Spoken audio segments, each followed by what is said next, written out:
Welcome to our channel traveller Sujanu. সময় ঘড়িতে 7টা 15। তো আজকে যেহেতু রবিবার, আজকে আবার একটা নতুন জায়গায় যাব।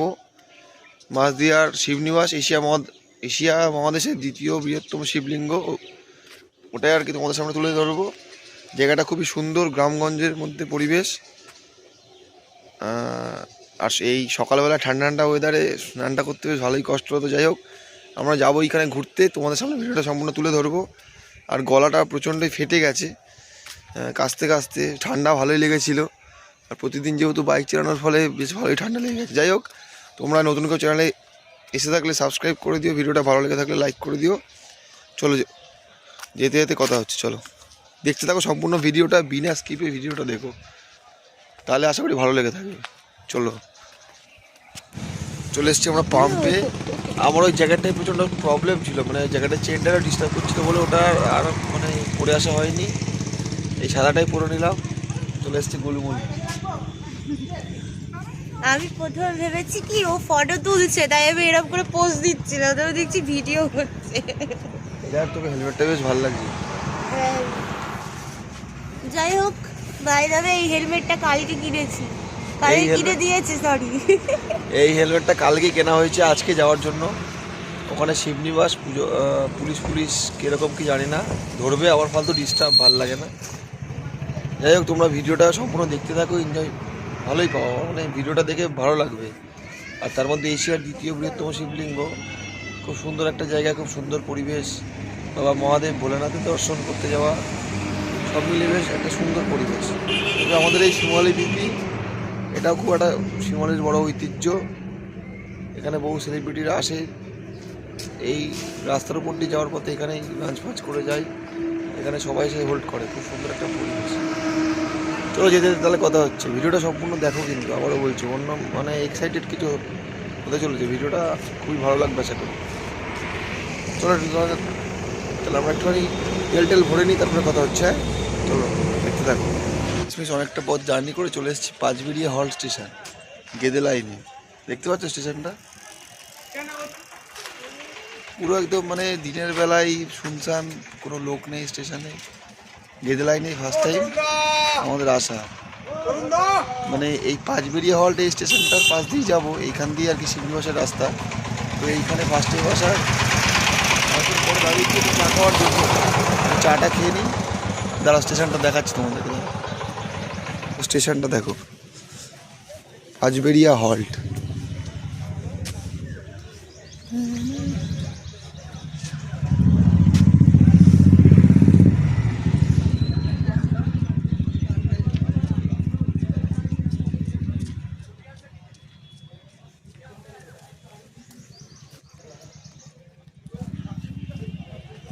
রেলগেট পড়ছে, হয়তো কোনো ট্রেন আসছে গেদে লাইনে।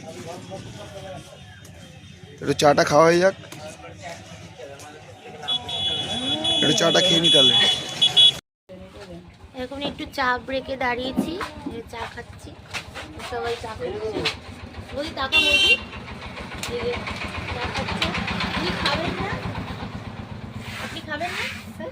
খাবেন না আপনি চা? উনি খাবেন না। ঠিক আছে, চাটা খেয়ে নি, তারপর আবার দেখো।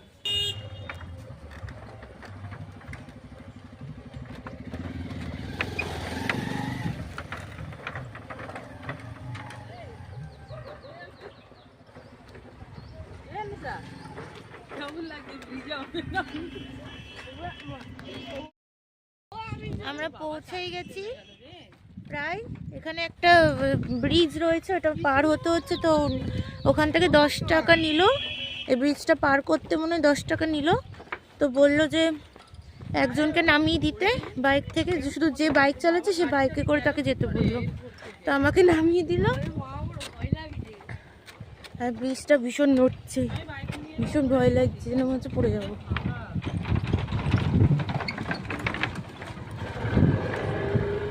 চলো ব্রিজটা পার করে দেখা হচ্ছে। বলছি ব্রিজটা পার করে কেমন ফিলিংস হলো? আরে মাঝে আসতে ভাবলাম তো হয়তো ভেঙে পড়ে যাবে, এত ভয় লাগছিল এখানে, ওই জন্য তো আমি তোকে নামিয়ে দিলাম, বললাম আরে প্রায় পৌঁছে গেছি, একেবারে মন্দিরে গিয়ে দেখা হচ্ছে, চলো।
আর একটা মন্দির শিব ঠাকুরেরই।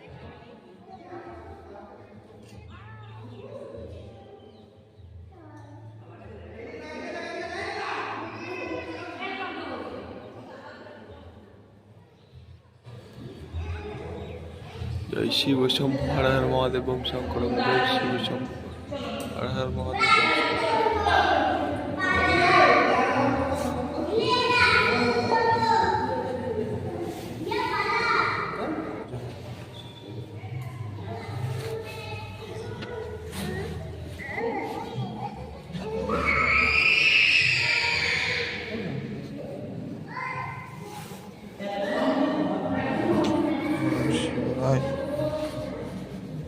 দেখি দেখি একটু সাইড দিয়ে দাঁড়ান।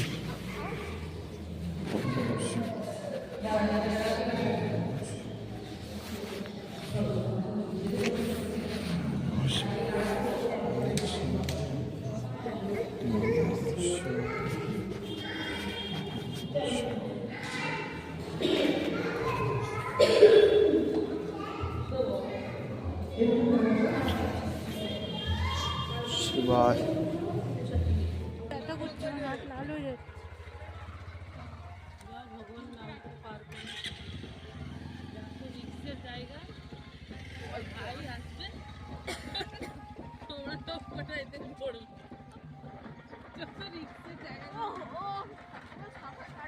আবার এখানে এই ব্রিজটা পার করতে হবে, দেখো ব্রিজটা ভয়ঙ্কর ব্রিজ। আমরা যাচ্ছি এখন পাগলাখালি মন্দির।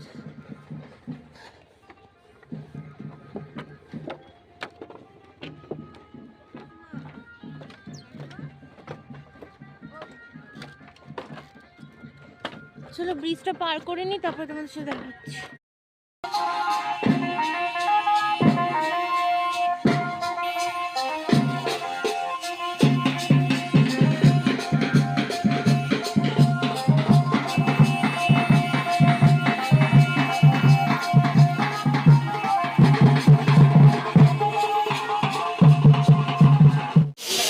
শেষমেশ চলে এসেছি। চোখ মুখের অবস্থা খারাপ, খুবই খারাপ। পাগলা শেষমেশ চলে এসেছি পাগলা কালিয়ে আশ্রম। দেখো পাগলা বাবার মন্দির এখানে, মানে গঙ্গার পাশেই কি সুন্দরভাবে মন্দিরটা সাজানো, চারিপাশে টাইলস ফাইলস দেওয়া, বেশ অপরূপ দৃশ্য। ওই মন্দিরটা আমাদের মানে তোমাদেরকে গঙ্গাটাও দেখাচ্ছি পাশে, ওই ওপরে ব্রিজের ওপর দিয়ে এলাম, প্রচণ্ড ভয়ে ভয়ে এলাম, ভাবলাম হয়তো ভেঙে ঢুকে যাবো। যাই হোক শিবনিবাসে এসেছিলাম বাবা শিব ঠাকুরের মন্দিরে, তারপরে ওখান থেকে এইখানে মা ডেকেছে বলে আবার চলে আসা, কারণ শিবনিবাস থেকে এটা প্রায় 21-22 কিলোমিটার দূরে, অনেকটা দূর, মানে শিবনিবাস থেকে অনেকটা রাস্তা বাইক চালিয়ে এলাম। আর এখানে একটা কি অনুষ্ঠান চলছে দেখো,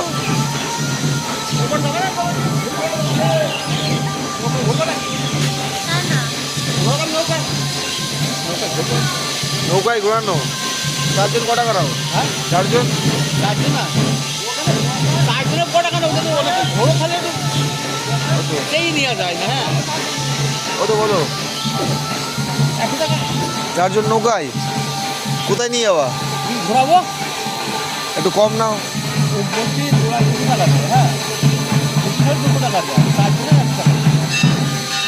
আচ্ছা বলছি যাবি? দেখি ওরা দাঁড়াও দেখছি, দাঁড়াও এখানেই দাঁড়াও। একটু ভাবছি নৌকায় ঘুরবো, কারণ এত দূরে এসছি, এগুলো উপভোগ করতেই হবে। কারণ আবার সে কবে আসা তার নেই ঠিক, আর সপ্তাহে তার মধ্যে একদিন ছুটি, এই দিনটাও ভালো করে উপভোগ করা উচিত। কি আছে, তুই নৌকায় ঘুরবি? কি আছে, নৌকায় ঘুরবি? হয়ে গেছে ওর, হয়ে গেছে। সব জায়গায় ঘুরবো, শরীর পারমিট দেয় না, মন পারমিট দেয় ওর। যাই হোক, ঠিক আছে, নৌকাতে উঠে কথা হচ্ছে, দাঁড়াও দেখি। আরও আমাদের সাথে যারা আছে তাদেরকে জিজ্ঞাসা করে নি যাবে কি না, দাঁড়াও। বলছি আমার কি তাই? ও কি ফিলিংস, নদী বলো। এ তো মেকআপ করতে আসছে। আমি মেকআপ করছি না, হ্যাঁ, এটা আমি সানস্ক্রিন মাখছি। আমার আরে নৌকা চড়ছিস, বুঝতে পারছি। আমরা এখন মাছ ধরতে যাচ্ছি, আমরা সুন্দরবন আছি।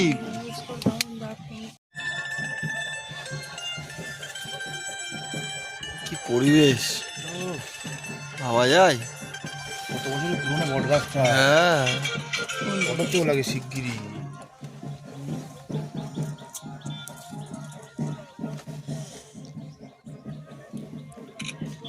ক্যামেরাটা ঘোলা ঘোলা লাগছে কেন? আর নেমে যাবো তারপরে হবে নাকি?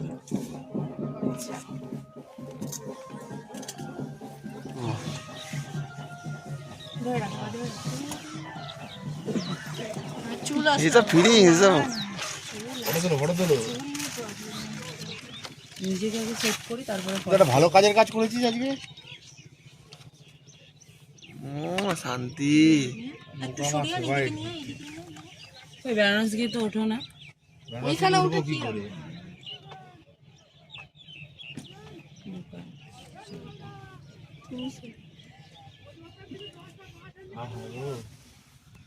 করে চড়ছিলাম বাদিকের নৌকাটা, দেখো এই পুরো জায়গাটা ঘোরালো আমাদেরকে, সে মানে একটা অন্যরকম লাগলো। হেভি সুন্দর, হেভি সুন্দর, মানে ভাষাহীন একটা হচ্ছে ঘটনা, একটা ব্যাপার। পাখির কোলাহল, ঢাকঢোলের আওয়াজ, গ্রামগঞ্জের মানুষের ভিড়, মাঝখানেই পাগলা বাবার আশ্রম, বেশ সুন্দর একটা জায়গা, সুন্দর পরিবেশ। আমার কাছে এসে মনস্কামনা পূরণ করার জন্য ইট বাজছে। ভালো করে বাবাকে ডাকিস, বাবা যেন তো সব মনস্কামনা পূরণ করে দেয়। আমি একটু বলে দিচ্ছি মানু, এখানে আমরা প্রসাদও পেয়ে গেছি, মানে মানে এইখান দিয়ে প্রসাদটা পাওয়ার আগে আমরা বেরোচ্ছিলাম, একটা মানুষ বললো যে তোমাদের কপাল হলো তোমরা প্রসাদটা পাচ্ছ, খেয়ে যাও। তো এইখান থেকে আমরা প্রসাদও আমাদের নেওয়া হয়ে গেছে। আর এইখানে মনস্কামনা পূরণ করার জন্য, বাবাকে স্মরণ করার জন্য এখানে ইটও বাঁধা হয়ে গেল। দেখা যাক এবার বাবা কী করে, সবই তো তারই হাতে। এই জগতে, পৃথিবী, ভূখণ্ড সব বাবার হাতে। সবার মঙ্গল করবেন বাবা, সাথে আমাদেরটাও করবে। ঠিকঠাকভাবে ডাকলি তো? হ্যাঁ, ঠিকঠাকভাবে ডাকলি তো? হ্যাঁ, পূরণ করবে তোর মনস্কামনা, চিন্তা করে। আমি একটু বলে দেবো বাবাকে তোর, ঠিক আছে? আর মনস্কামনা পূরণ করলে আবার এখানে আসতে হবে, কিন্তু পুজো দিয়ে ঢিলাটা খুলে তারপরে যেতে হবে। আমি যে মনস্কামনাগুলো ডেকেছি সেগুলো যদি পূরণ করে আরো ভালোভাবে আসতে পারবে। একদম। যাই হোক, এইগুলোও নেওয়া হয়ে গেছে হাতে বাঁধার জন্য। এবার বাড়ির দিকে যাই, অনেকটা রাস্তা, যেতে যেতে কথা হচ্ছে, চলো। তো অনেক দূরের জার্নি, আপাতত এত দূর পর্যন্তই ছিল। আমরা ওইখান থেকে বেরিয়ে গেছি। আর এই কপালে যে সিঁদুরটা দেখছো, এটাই বাবা ভোলেনাথ দর্শন করার সময় ওখান দিয়ে এক সাধু লাগিয়ে দিয়েছে আশীর্বাদ দিয়ে। আমরা রানাঘাট পেরিয়ে দিকে চলে এসেছি, বাড়ির কাছাকাছি রয়েছি। আজকে ব্লগটা এই পর্যন্তই। ভালো লেগে থাকলে ভিডিওটা লাইক করে দিও, নতুন কেউ চ্যানেল এসে থাকলে সাবস্ক্রাইব করে দিও, আর সাপোর্ট করতে থেকো। দেখা হচ্ছে পরবর্তী ব্লগে। ভালো থেকো, সবাই সাথে থেকো।